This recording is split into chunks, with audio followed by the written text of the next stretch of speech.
Queridos amigos, mais uma vez estamos iniciando o programa A Caminho da Luz. Agradecendo a você, os nossos telespectadores da TV A Caminho da Luz e também da Rádio Clube de Itapira, nosso querido Maguila, que está aí na técnica, e também nosso querido Gabriel, que está aqui fazendo as gravações para todos nós. A você, obrigado por essa audiência e obrigado por essa amizade sincera que abre as portas da sua casa para levarmos essa mensagem de amor, de paz e de alegria.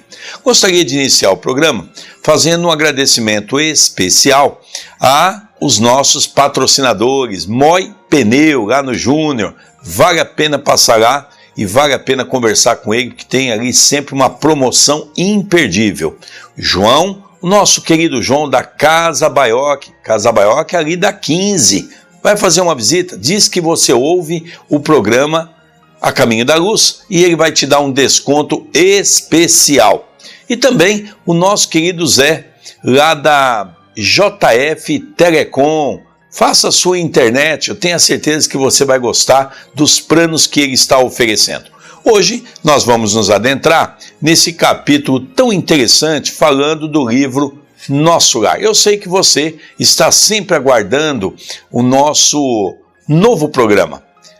E esse programa de hoje nós vamos ver um pouquinho em serviço. Aqui André Luiz já começa a trabalhar. Aqui, André Luiz já começa a se despertar para o trabalho no mundo espiritual. Mas antes disso, tudo bem com você, André Luiz? Tudo bem, querido pai, querido Sérgio, aos telespectadores que estão nos ouvindo e nos assistindo neste momento. É com grande alegria e também não poderíamos deixar de agradecer ao nosso querido Costeira, nossa querida Diana, que estão através da ASEV, Associação Social, Cultural Espiritualista de Viseu, em Portugal, divulgando os programas, os estudos envolvendo este estudo a respeito do livro Nosso Lar. A todos vocês, o nosso agradecimento. Queridos amigos, eu gostaria que você acompanhasse atentamente a leitura desta obra, porque nós vamos falar um pouquinho sobre a prece coletiva. Vamos ver qual é a importância da prece coletiva. Vamos acompanhar no livro Nosso Lar. Encerrada a prece coletiva, ao crepúsculo, Tobias ligou o receptor, a fim de ouvir os samaritanos em atividade no umbral. Justamente curioso, vinha saber que as turmas de operações dessa natureza se comunicavam com as retaguardas de tarefa em horas convencionais. Sentia-me algo cansado pelos intensos esforços despendidos, mas o coração entoava hinos de alegria interior. Recebera a ventura do trabalho, afinal, o espírito de serviço fornece tônicos de misterioso vigor. Estabelecido o contato elétrico, o pequenino aparelho sobre os meus olhos começou a transmitir o recado depois de alguns minutos de espera. Nós vamos notar por esta página que tivemos a oportunidade de ler que a cidade de Nosso Lar, como qualquer outra cidade no mundo espiritual que tenha preocupação do auxílio e ao mesmo tempo de gerar um bem-estar para a comunidade, eles são altamente organizados. E este grupo dos samaritanos, que tinha a finalidade de resgatar, de ajudar, de trazer aqueles companheiros que já tinham as mínimas condições de saírem de regiões mais difíceis e mais densas e levar para a cidade de Nosso Lar, nós vamos ver que eles mantinham contato direto, de quando em quando possível, um contato com as esferas superiores, que no caso era Nosso Lar. Então nós vamos ver que o intercâmbio, o diálogo, a instrução, eles sempre mantiveram para que pudessem ter êxito no trabalho. Eu gostaria de chamar a atenção de você, o nosso ouvinte da Rádio Clube, o nosso telespectador, porque às vezes nós lemos uma leitura de um livro e nós não percebemos a grandeza das colocações. Um aparelho pequenino, O que era esse aparelho pequenino? Era um rádio. E chamou a atenção de André Luiz porque ele não conhecia esse aparelho. E é a mesma programação que nós temos aqui nas nossas rádios, só que, lógico, num padrão bastante diferenciado. E num determinado momento havia a programação de jornalismo. E era um momento, então, que eles invocavam os samaritanos. Quem eram os samaritanos? Eram aqueles que faziam exatamente o socorro aos irmãos que vivem no abismo, nas trevas, na própria região umbralina. Eu gostaria que você pudesse acompanhar como é bonito o trabalho da espiritualidade maior, porque agora eles vão descer numa região trevosa para recorrer um grupo de pessoas. E eles então estão invocando os companheiros de nosso lar para se prepararem, porque eles estão chegando com uma quantidade de pessoas que irão necessitar muito trabalho, muito auxílio, são irmãos que passam por provações. Vamos ler mais um pouquinho? Samaritanos ao Ministério da Regeneração. Samaritanos ao Ministério da Regeneração. Muito trabalho nos abismos da sombra. Foi possível deslocar grande multidão de infelizes, sequestrando as trevas espirituais 29 irmãos, 22 em desequilíbrio mental e 7 em completa inanição psíquica. Nossas turmas estão organizando o transporte. Chegaremos alguns minutos depois da meia-noite. Pedimos providenciar. André, eu gostaria que você falasse um pouquinho, porque são números interessantes. Eles estavam recolhendo 29 irmãos, não é? Dos quais, desses 29, a grande maioria tinha problemas. E o restante, problemas até psíquicos, no campo da loucura. Gostaria que falasse um pouquinho, André, porque são números interessantes para a gente ter uma ideia que condição que o espírito fica no mundo espiritual. Aqui ele usou um termo, querido Sérgio, telespectadores, que a gente poderia dar uma estudada, apesar do nosso tempo ser limitado. Ele fala assim: sequestrando as trevas espirituais 29 irmãos. Dá-nos a entender que esses 29 irmãos não foram socorridos, na maioria deles, porque pediram ajuda.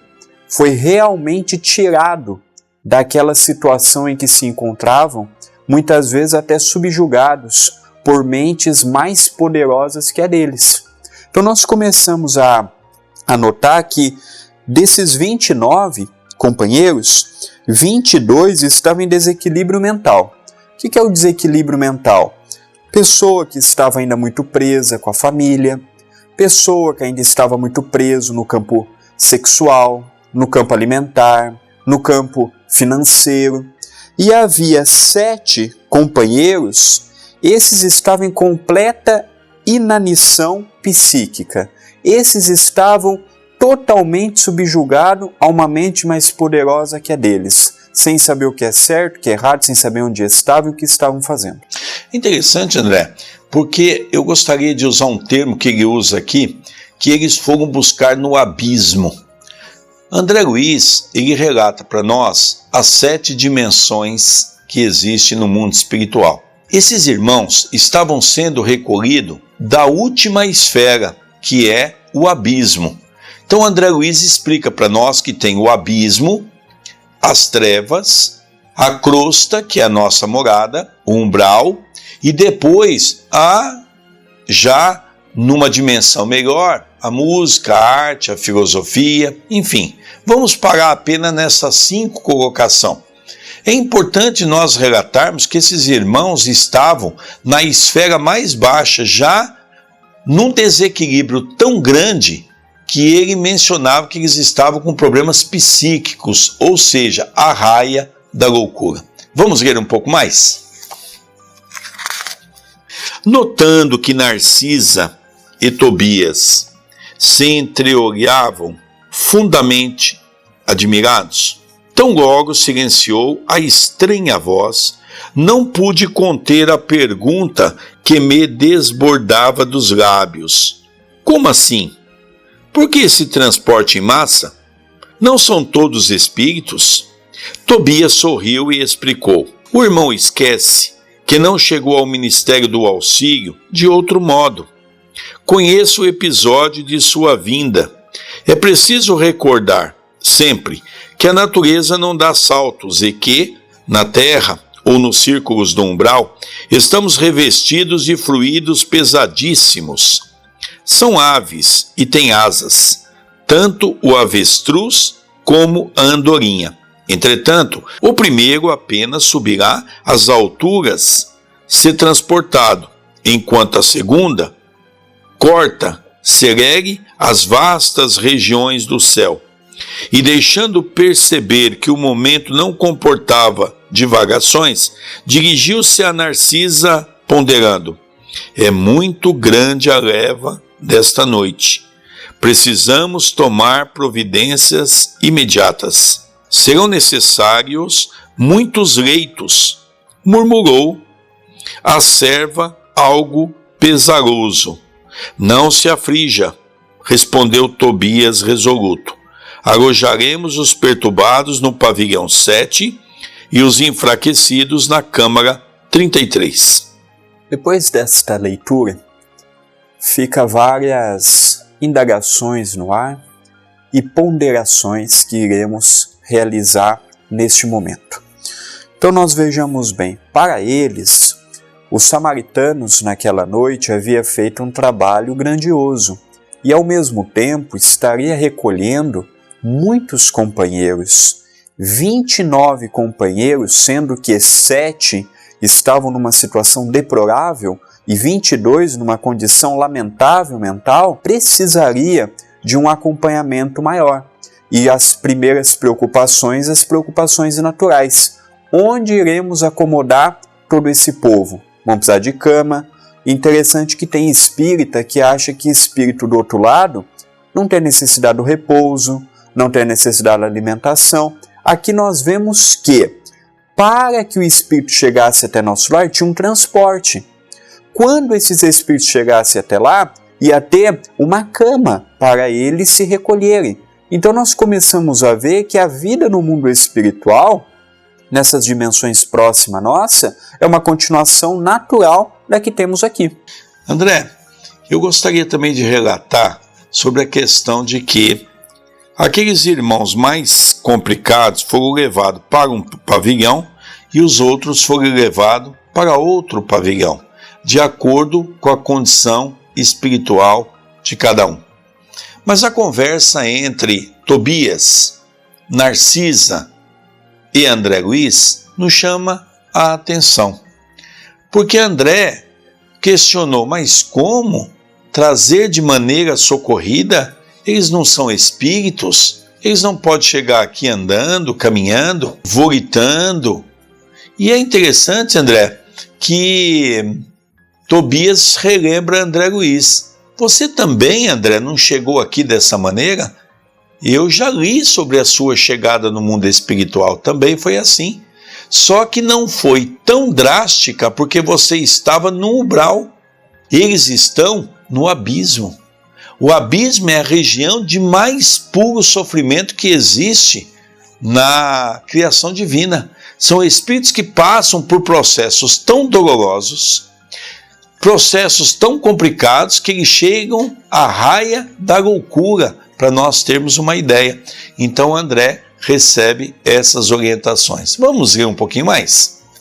Em seguida, levou a destra à fronte, como a ponderar algo muito sério, e exclamou: resolveremos facilmente a questão da hospitalidade. O mesmo, porém, não se dará no concernente à assistência. Nossos auxiliares mais fortes foram requisitados para garantir os serviços da comunicação nas esferas da crosta, em vista das nuvens de treva que ora envolvem o mundo dos encarnados. Precisamos de pessoal de serviço noturno, porquanto os operários em função com os samaritanos chegarão extremamente fatigados. É importante nós relembrarmos, Sérgio, Recentemente nós estávamos numa quarta-feira, num trabalho de desobsessão aqui no Centro Espírita Perdão, Amor, Caridade, em Itapira, e o Dr. Marco Antônio, que é o benfeitor da casa, estava dizendo a respeito da temática que vem sendo comprovado na página que nós estamos lendo agora. Nessas regiões, como aqui estamos encarnados, nas trevas, no abismo, nós vivemos em regiões ainda muito pesadas. Tudo é muito difícil.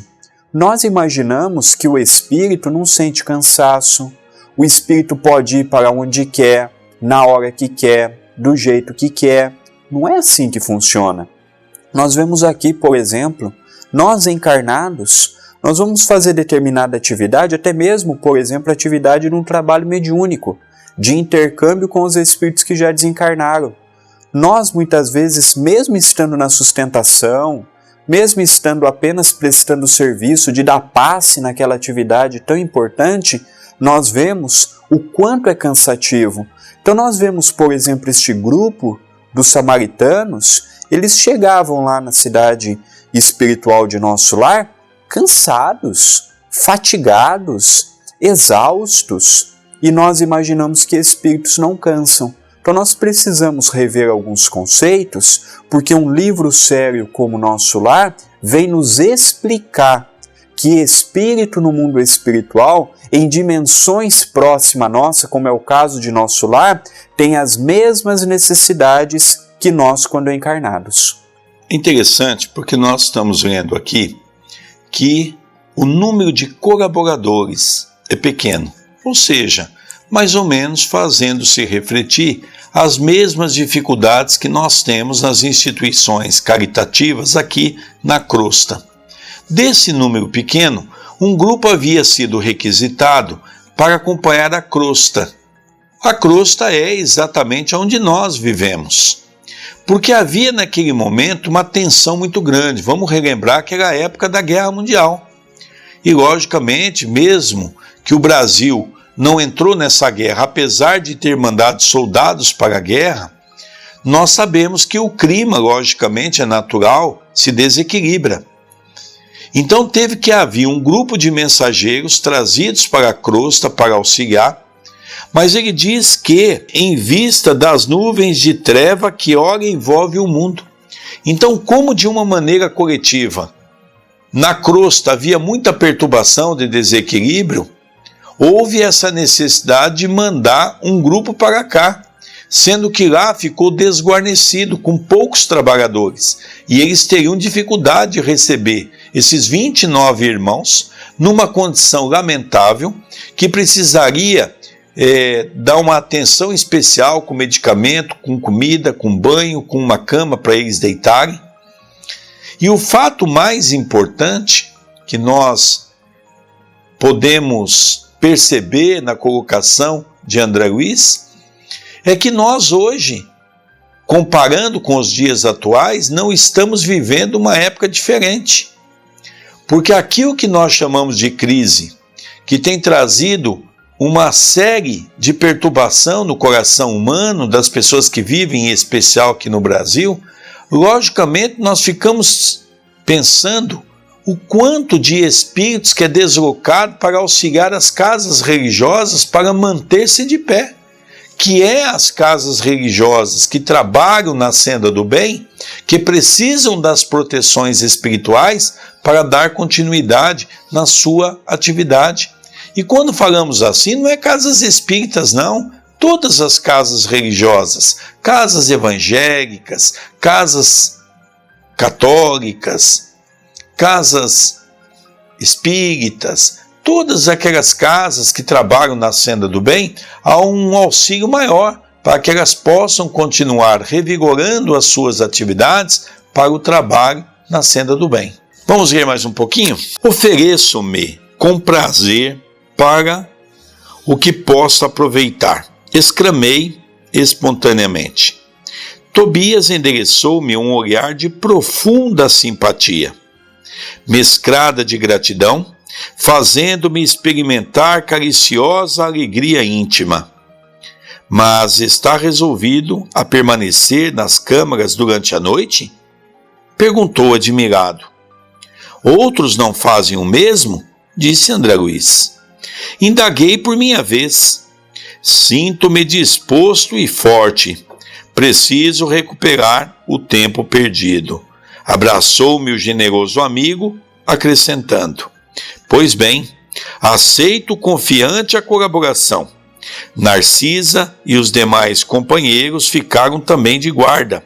Além do mais, mandarei Venâncio e Salústio, 2 irmãos de minha confiança. Não posso permanecer aqui de plantão noturno em vista de compromissos anteriores. No entanto, caso necessário, você ou algum dos nossos me comunicará qualquer ocorrência de maior gravidade. Traçarei o plano dos trabalhos, facilitando quanto possível a execução. Veja, eles tinham também meio de comunicação, André. Vocês liguem para mim. Olha como era difícil falar nesses termos naquela época, sendo que nós aqui na crosta não tínhamos ainda esses equipamentos. Então nós lembramos que a rádio já existia naquela época, mas o restante não havia televisão, estava se estudando, o telefonia não havia, estava também logicamente em projeto naquela época. Então nós sabemos que tudo isso foi trazido do mundo espiritual. Então lá já se falava nessa época de coisas que, logicamente, os primeiros espíritas daquela época que leram esse livro, lógico que acharam se tratar de um livro de ficção. Por que de ficção? Porque não retratava aquilo que verdadeiramente eles conheciam. É difícil nós falarmos de algo que nós não conhecemos, né, André Luiz?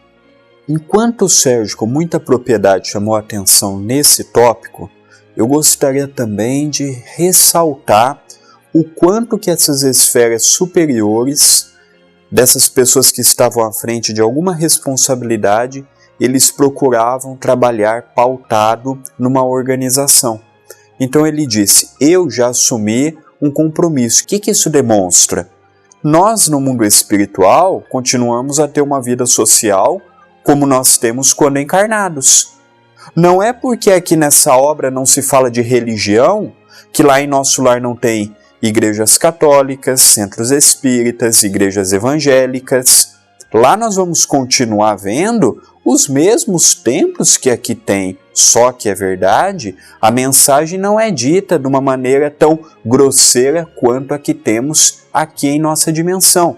Então ele havia dito, eu já assumi um compromisso, eu já assumi uma responsabilidade, eu não poderei estar ajudando, mas vou deixar tudo organizado, vou deixar tudo passado e vocês apenas executarão, mas qualquer problema, qualquer dúvida, qualquer situação que sair da normalidade, por gentileza, me comuniquem que estarei aqui para juntos resolvermos. Então, lá nessas dimensões como aqui Nosso Lar está, há um planejamento, há uma organização, há não é assim, o espírito chegou, a gente põe em qualquer lugar, põe na onde der, do jeito que der, igual nós fazemos quando estamos encarnados lá. Não, peraí, vamos pôr no pavilhão tal, vamos pôr na câmara tal, vamos pegar esse companheiro, vamos pegar aquele outro, em poucos, mas nós aqui vamos tentar fazer o serviço. Então eles tinham uma pauta, e isso é importante mencionarmos. É um pouco diferente daqui, porque nós vemos os nossos hospitais com pessoas deitadas no corredor, um desrespeito total com o ser humano. Lá não, lá o espírito é tratado com decência. Lembremos que é uma cidade, o André muito bem falou, não é uma cidade espírita, como de vez em quando ouvimos alguns companheiros mencionarem, é uma cidade cristã, é uma cidade que respeita todas as suas ideias, até mesmo aqueles que não são cristãos, mas em linha e em síntese é cristã. Mas o diálogo de André Luiz, eu gostaria de estar conversando sobre isso, porque André Luiz despertou para o trabalho. Nós também chegamos aqui no processo reencarnatório como André Luiz chegou em Nosso Lar, doente, com problema. A partir do momento que conhecemos a nova realidade, André Luiz arregaçou as mangas e foi para o trabalho. E nós também estamos sendo convidados a fazermos esse trabalho digno de Jesus. Veja que fato interessante, é um convite que André Luiz faz. Narcisa e Tobias ficaram olhando para ele admirado, porque eles estranharam o posicionamento de André Luiz, porque ele estava se despertando. Mas André usa uma frase muito interessante. André Luiz diz assim: eu estou à busca do tempo perdido. Nós também, espírita, nós também cristão, você que está nos ouvindo, que é católico, que é evangélico, seja qual religião for, continua trabalhando na sua religião, continua fazendo o bem, continua praticando o amor, continua trazendo Jesus para o seu coração. E vamos todos trabalhar em nome de podermos constituir na terra o cristianismo, que é o mais importante. É importante nós relembrarmos também que naquele momento ele estaria fazendo e prestando um serviço de enfermeiro, sendo que quando ele estava encarnado ele era o médico. É verdade, vamos tocar um pouquinho mais? E descortinou-se campo enorme de providências, enquanto 5 servidores operavam em companhia de Narcisa, preparando roupa adequada e petrechos de enfermagem. Eu e Tobias movíamos pesado material no pavilhão 7 e na câmara 33. André, aqui nós temos um farto material para nosso estudo. Eles iam preparar roupa. Mas espírito usa roupa? Eles iam preparar uma cama, mas espírito deita. Eles iam preparar uma alimentação. Espírito se alimenta.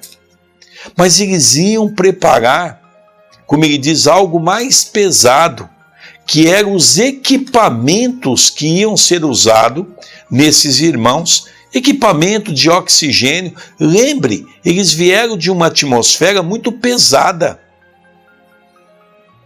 Eles vieram de um lugar onde a respiração quase que não há. E eles precisariam receber uma medicação muito forte. Eles vão receber auxílio de oxigênio. Eles vão receber todo um tratamento. Veja que fato interessante, como o espírito no mundo espiritual vive semelhante ao que nós vivemos aqui na crosta. Precisamos entender um pouco melhor o que é o mundo espiritual. O mundo espiritual não é aquele ser como é que nós assistíamos pela televisão, o Gasparzinho. Vocês se lembram disso? Aquele ser que era embranquiçado, com um tipo de uma roupa branca e vomitava de um canto para o outro. Espírito anda, espírito senta, espírito deita-se, espírito vai no banheiro, espírito come, espírito toma banho. Logicamente, nós não estamos aqui nos referindo aos espíritos de grande grandeza. Nós estamos falando de espíritos que ainda têm um perispírito, ainda grosseiro, que necessita de tudo isso. Os espíritos superiores se apresentam como luz, já não tem a necessidade de se alimentar, já não tem a necessidade de dormir, já não tem a necessidade de comer, já tem um outro estilo. O espírito já se adaptou a uma nova forma, mas todos os restantes ainda têm essa necessidade que nós chamamos material. O perispírito, semimaterial. Se é semimaterial, ele ainda é matéria. Lógico que mais sutilizado que o corpo físico, mas ele tem as mesmas necessidades do corpo físico, ao passo que o espírito ainda tem essas necessidades. Então o perispírito é uma roupa ainda grosseiro. O perispírito, ele é igual. Kardec esclarece isso, e eu tenho certeza que você já leu no livro dos Espíritos. Ele diz não, os espíritos mais grosseiros, o perispírito é mais pesado. Os espíritos mais sutilizados, mais evoluído, logicamente é mais leve. Então, nós vamos perceber que tudo isso tendo em vista a condição espiritual daqueles nossos irmãos. Vamos ver um pouquinho mais, André Luiz? Não poderia explicar o que se passava comigo, apesar da fadiga dos braços. experimentava júbilo inexcedível no coração. Na oficina, onde a maioria procura o trabalho, entendendo-lhe o sublime valor, servir constitui alegria suprema. Não pensava, francamente, nas compensação dos bônus horas, mas recompensas imediatas que me pudessem advir do esforço. Contudo, minha satisfação era profunda, reconhecendo que poderia comparecer feliz e honrado perante minha mãe e os benfeitores que havia encontrado no ministério do auxílio.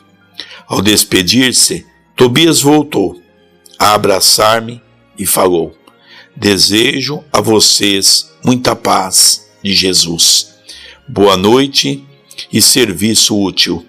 Amanhã, às 8 horas, você poderá descansar. O máximo de trabalho cada dia é de 12 horas, mas estamos em circunstâncias especiais. André, a carga máxima de trabalho é 12 horas. Ele estava entrando num trabalho de horas extras.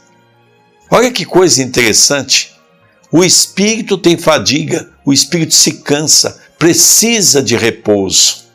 E nós vamos notar também que, do outro lado da vida, nós imaginamos que o espírito trabalha às 24 horas e por aqui, como nosso querido Sérgio acabou de dizer, tem todo um regulamento.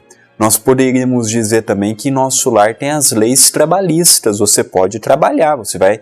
O que é o bônus horas? O bônus horas é um salário, então quem trabalha vai ter um salário, mas a carga horária é até 12 horas. Só que, como era um evento especial, estavam recolhendo tantos companheiros, eles precisariam da necessidade que a jornada fosse estendida. Então vem Tobias e fala para André: olha, só pode trabalhar até 12 horas, mas como é um caso especial, esporádico, vou pedir para vocês trabalharem um pouco mais, mas amanhã será recompensado. Enquanto vocês trabalharem um pouco mais hoje, amanhã vocês descansarão um pouco mais de tempo. Então é interessante que hoje, esse livro foi escrito há 71 anos atrás. Não tinham as leis que hoje nós temos.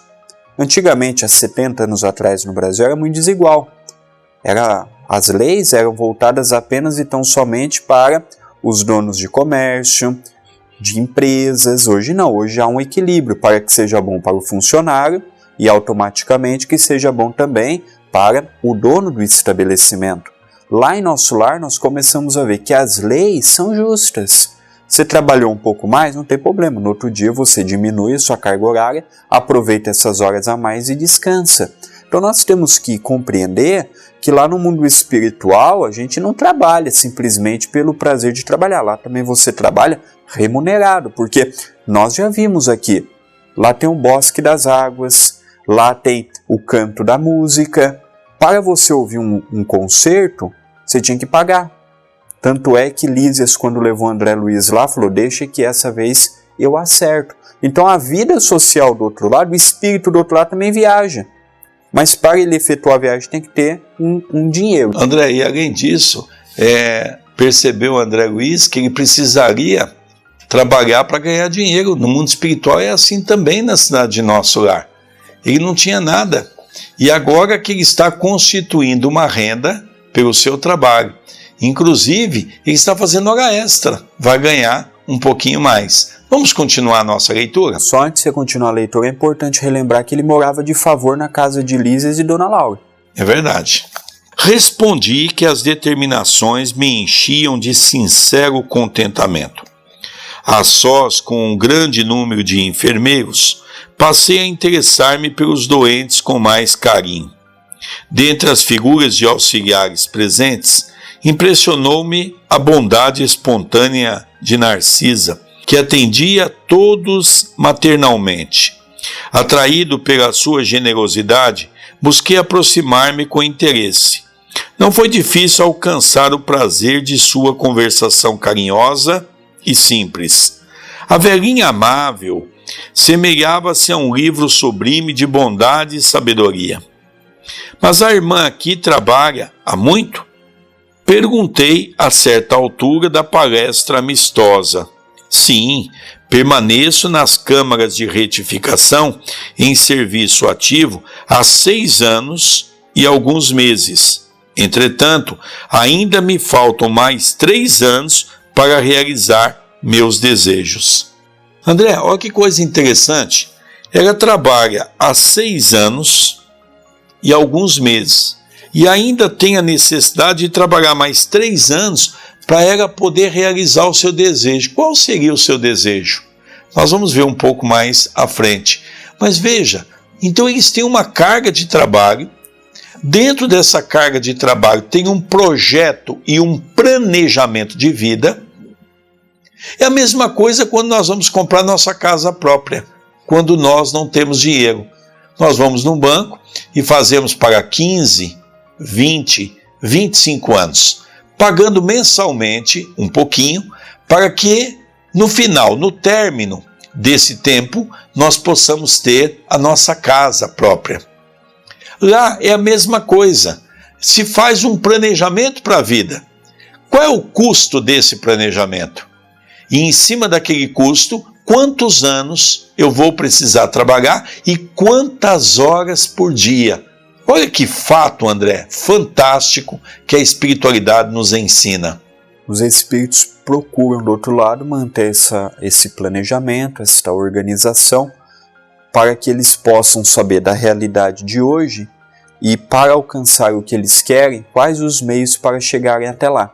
E nós vamos ver agora, no término da leitura, qual era o pleito da nossa querida Narcisa. Vamos ler o resto para nós encerrarmos os nossos comentários? Ante a silenciosa indagação do meu olhar, falou Narcisa amavelmente. Preciso o endosso muito sério. Que quer dizer com isso? Perguntei interessado. Preciso encontrar alguns espíritos amados na Terra para serviços de elevação em conjunto. Por muito tempo, em razão de meus desvios passados, roguei em vão a possibilidade necessária aos meus fins. Vivia perturbada, aflita, aconselharam-me, porém, recorrer à ministra veneranda, e nossa benfeitora da regeneração prometeu que endossaria meus propósitos no Ministério do Auxílio, mas exigiu 10 anos consecutivos de trabalho aqui para que eu possa corrigir certos desequilíbrios do sentimento. No primeiro instante, quis recusar, considerando demasiada a exigência. Depois, reconheci que ela estava com razão. Afinal, o conselho não visava a interesse dela, e sim ao meu próprio benefício. E ganhei muito, aceitando-lhe o parecer. Sinto-me mais equilibrada, mais humana, e creio viverei com dignidade espiritual minha futura experiência na Terra. Ia manifestar profunda admiração, mas um dos enfermos próximos gritou: Narcisa, Narcisa!